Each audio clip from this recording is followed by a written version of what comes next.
Hey everybody, I wanted to take a little video to show you what it's like living on the Laura T here, aboard alone. I've been in Block Island, anchored in the Great Salt Pond for several days. It's been really nice, and just a nice place to kind of camp out on your boat. Not the best for provisioning, but I can go in and pick up water every day just to keep my tanks semi-topped. I keep my sun shower with water so that I can have a semi warm shower at night. But I thought I'd just give you a little bit of a glimpse of what the boat looks like now inside, and on deck, a little more description of what the systems are and what the living arrangement is, just to give you an idea of what it's like aboard. So I'll switch the camera around. And so this is looking inside. This is in, let's say, cruise mode, where I'm now anchored, and things tend to kind of come out of their hiding spots when things are stowed for a passage. And so this is my nav station, which doubles as my work desk, and I set up a couple of small monitors there. That top monitor is a portable monitor. It's quite nice. It's light and thin, and I use it also as a television monitor for when I'm watching movies and shows and things like that. But yeah, the nav station sort of includes a lot of systems and switches for the functionality of the boat. I've got bilge pumps here, and bilge high water alarms, which is important when you're living on a boat. You want to know if water's coming up over the floorboards. I've got electronics. There's a multifunction display here, which can pretty much display any type of information from the sensors and the equipment. And this is a battery monitor, a very nice battery monitor that kind of lets me know what my batteries are doing, which is important when you're running off of the 12-volt DC system. So it tells me things like what my state of charge is, and my solar panels have topped up my batteries nicely, what the battery state of health is, and how much amps are flowing in right now to the batteries. The fridge is running right now, so that's a little bit down. So it's a nice monitor to have, because it tells you what's going on with your batteries. And that's really important to know when you live on a boat. And some electrical panels. This is for some of my electronics. My old autopilot runs off of that switch, and my sailing instruments, and my AIS. So AIS is automatic identification system, and it basically transmits your vessel's information over the VHF signal, so that other boats and ships can see who you are, and where you are, and where you're going, what direction you're pointed.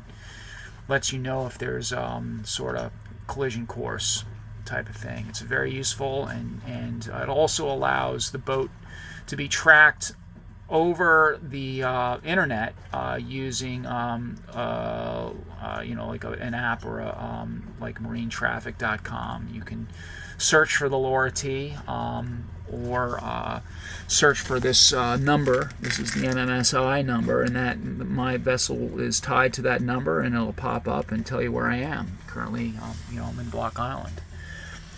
This is a 12-volt panel, the old Tartan 12-volt panel, which I still use, and everything's been rewired back there, nice and semi-neat. Very, very hard to work back there, but it's all been rewired. And my main VHF up there, that's your marine radio, and a bunch of other crap that I keep up there, lights and speakers and such. And this is a cabinet that has a bunch of stuff in there. The Eldridge, which tells me tides, that yellow book, tides and current tables and things, and a bunch of wiring that's been done back here by me for the various systems. So that's what that is, and then this other panel here is another an auxiliary panel I put in. This switch is for my auto helm, and this is for my radar, and this one that's on is for my what's called my YachtSense link, and it's not working all that great. It's a new unit that it's a mobile router, and I'm able to do dock LAN as well as Wi-Fi on board, and mobile. I have a SIM card in there, so I can. Allegedly, I'm supposed to be able to receive mobile signal and use Wi-Fi on the boat, so that I have my own network. And that panel is my AC panel when I'm plugged into shore power, so I can use a plug from the marina and use this panel to energize outlets or run my my water heater or my battery charger.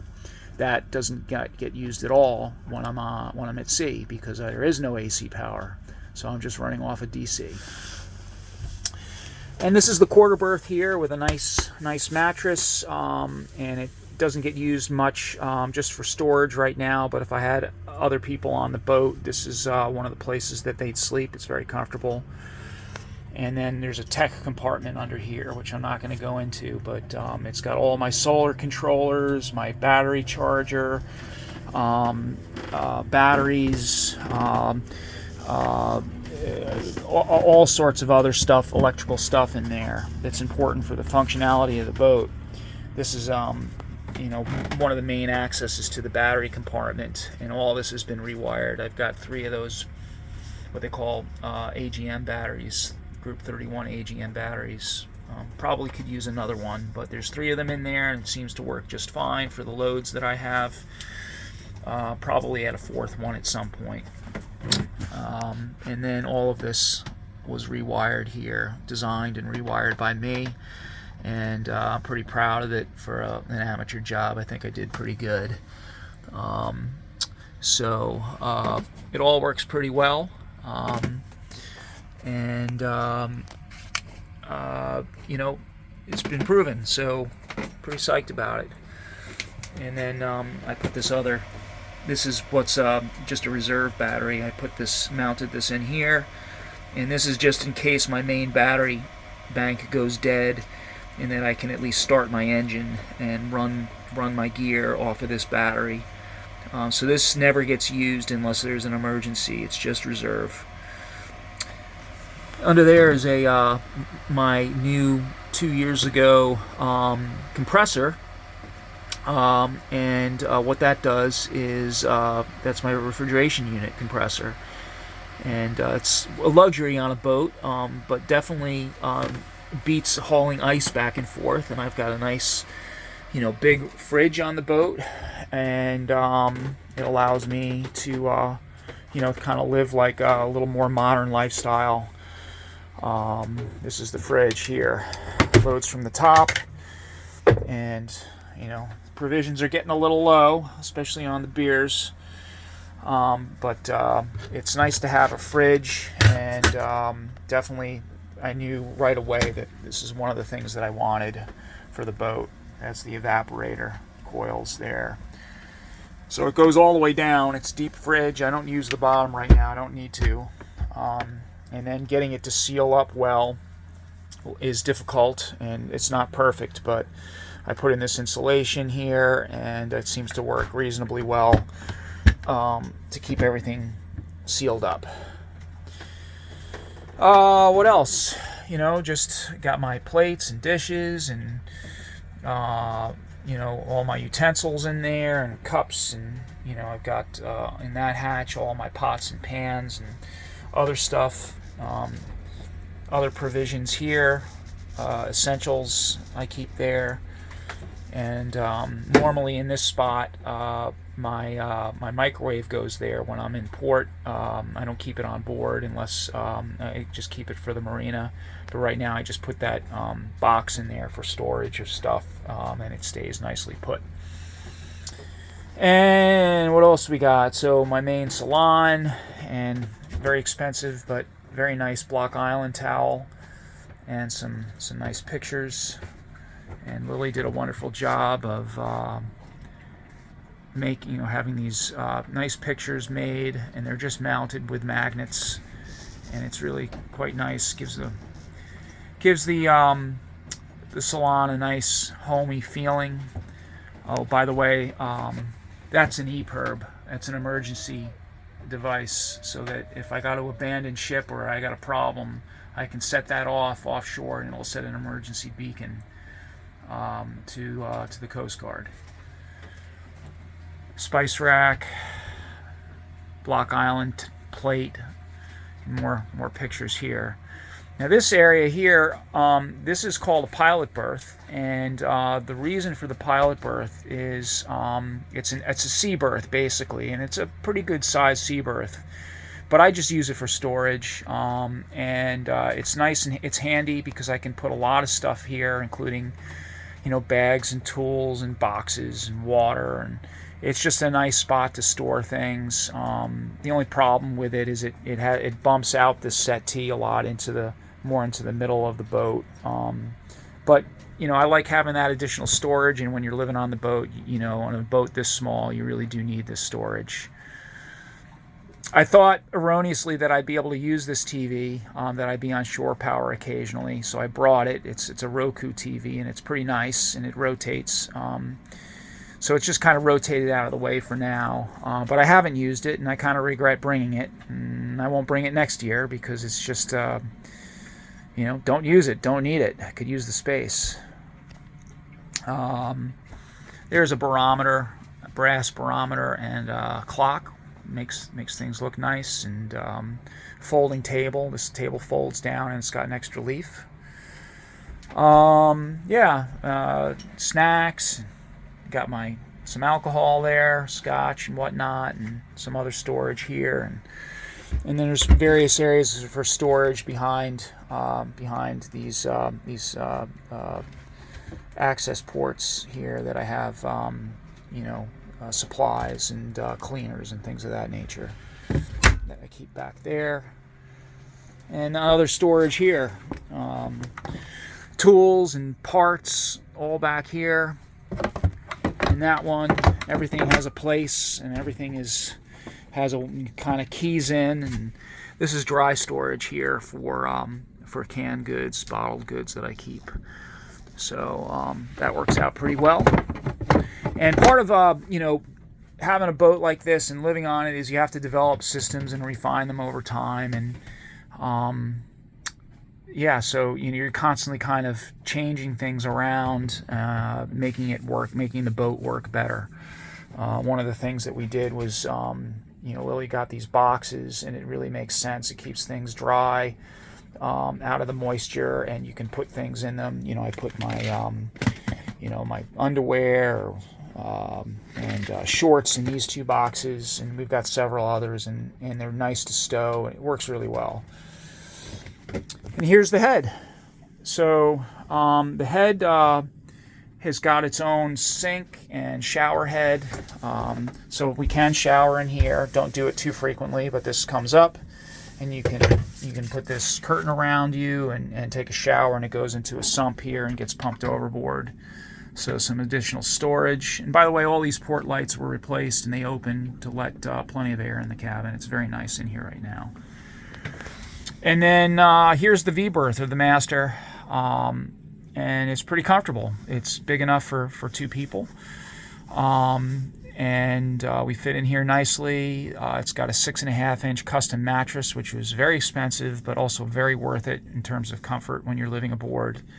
It's a specifically made marine mattress for this V-berth, all custom, and just very nice.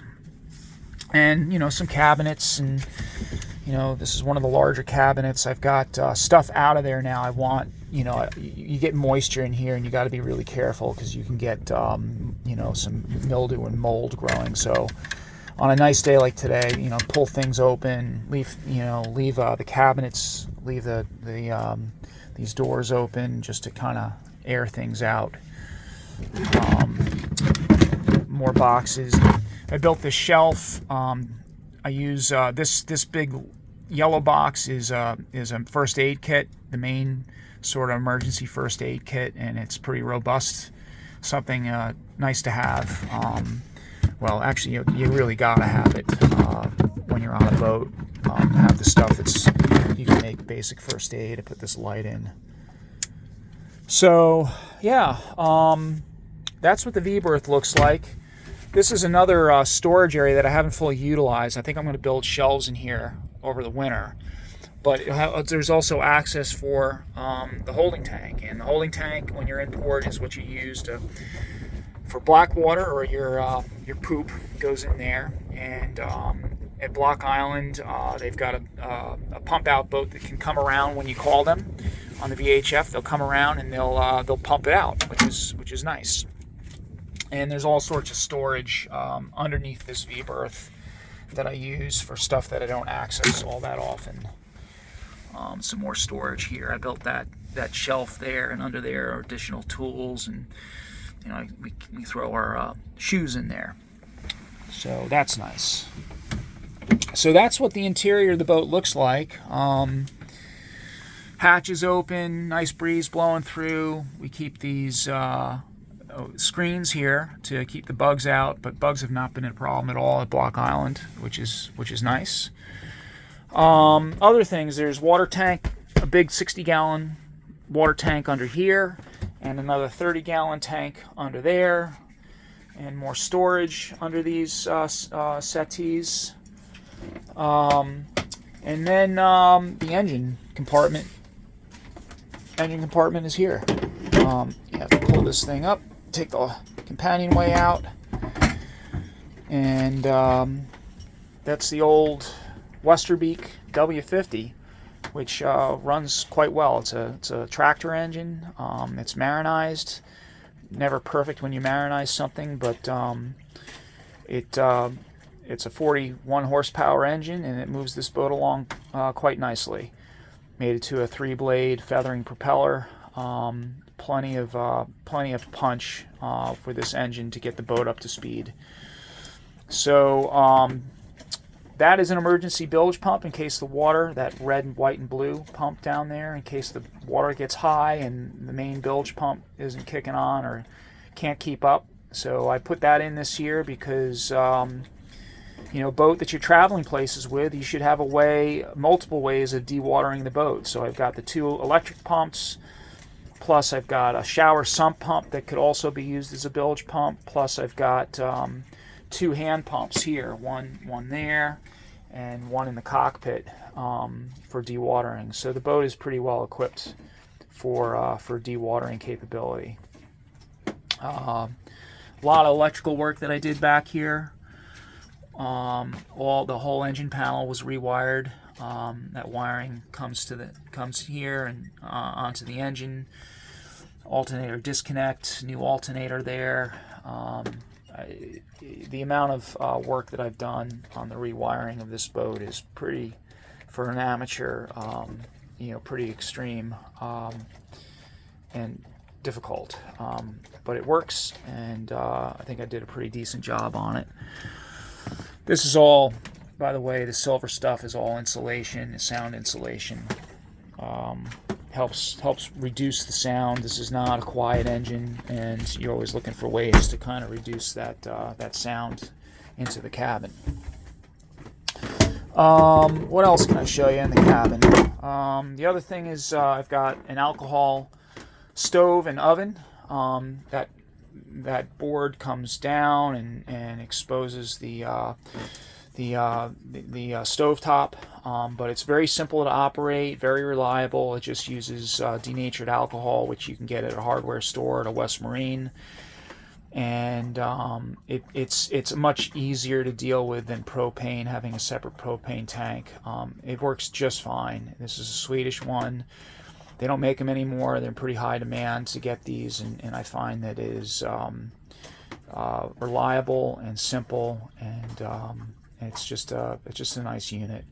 No reason for me to have propane on this boat. I know people like propane, but you know, it's of no importance to me to get a propane stove. I do have out there a little teeny propane grill, which works great.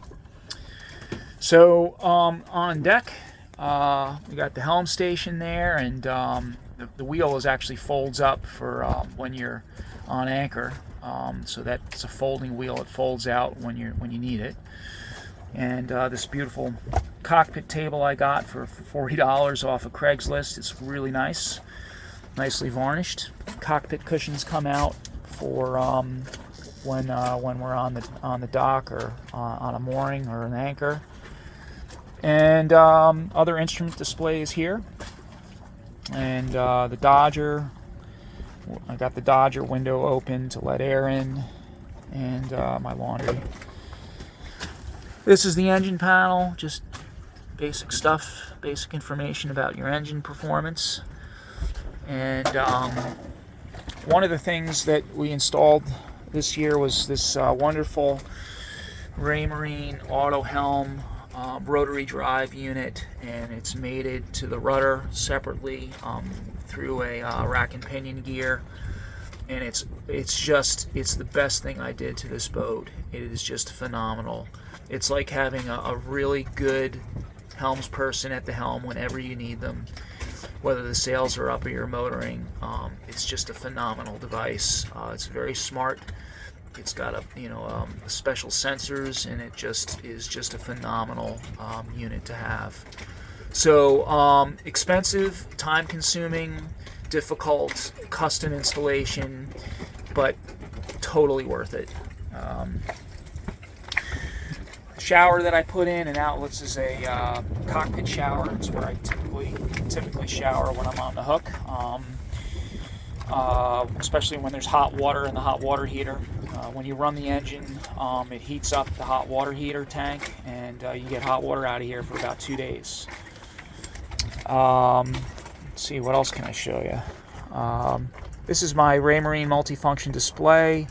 This is, sort of a chart plotter. It does a lot of other things. You can see it's got Netflix up right now. I was trying to get online with Netflix, but my reception is not so great. And this is the auto helm control head here. So that's what we use to control the auto helm. You can steer by the wind direction, or you can steer by a compass course, or to a waypoint. It's pretty nice. I call him Starbuck. So Starbuck, the first mate of the Pequod, for those that know. And yeah, so out on deck, I've got my solar panels, which is what keeps my batteries topped up. Got 470 watts of capability, although I never see that much. But added this 170 watt panel on top of the Dodger. Not particularly an elegant installation, but that works. And then 2 additional 50 watt panels here. And for my loads, with even on cloudy days, I seem to be okay. I seem to charge the batteries up just fine. And there's my new radar unit, which I haven't had too much of a requirement to use up here. I thought we were going to go to Maine and be in the fog a lot, but it hasn't been an issue.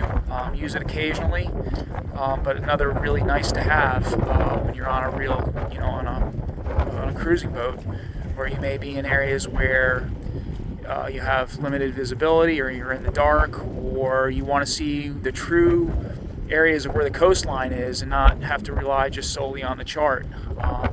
So this Raymarine radar really helps in defining those features, and it's just a good safety feature to have. My foil board, which I hope to use at some point today, and a sail. I just kind of keep things on deck when I'm not sailing. And cruising kite. So this goes up occasionally. That is behind me. That's a whisker pole, telescoping whisker pole that I use for the kite or the jib when I'm going downwind. There's a story behind that one. And I bring some weights with me to do some exercise. when I'm on the hook. And then going forward, this is used for the kite. I just use that. I keep this on here now to raise my my sun shower. But this is that black thing down there is a roller furling unit, and that's what controls this this jib. It furls it and unfurls it, and it's a very, very good device to have as a cruising boat, so that you can instantly furl or unfurl your jib when you need it. And here's what the boat looks like looking aft. It's an old boat, 42 years old, but they built them pretty well back then. And the mast, my HHSA Virgin. So that's what the boat looks like. It gives you a feel for sort of what's on it, and what living's like on it. It's tight, but I've got a lot of the accoutrements of home life. As you can see, it's comfortable for me. It's comfortable. It's definitely a comfortable boat for two people, either sailing or in the in port. And this bucket is what I do my laundry in. Lastly, one of the storage areas on deck is the sail locker, and lots of stuff in there. Another Genoa, water bottles, lines, and cleaning supplies, electronics, and more engine access from this side. So there's that. My dinghy, little 2 horsepower on there, and a paddle board. So gives you an idea what it's like on the boat, in case you're curious. It's a long video. So if you have any questions, leave them in the comments below. Happy to talk about it.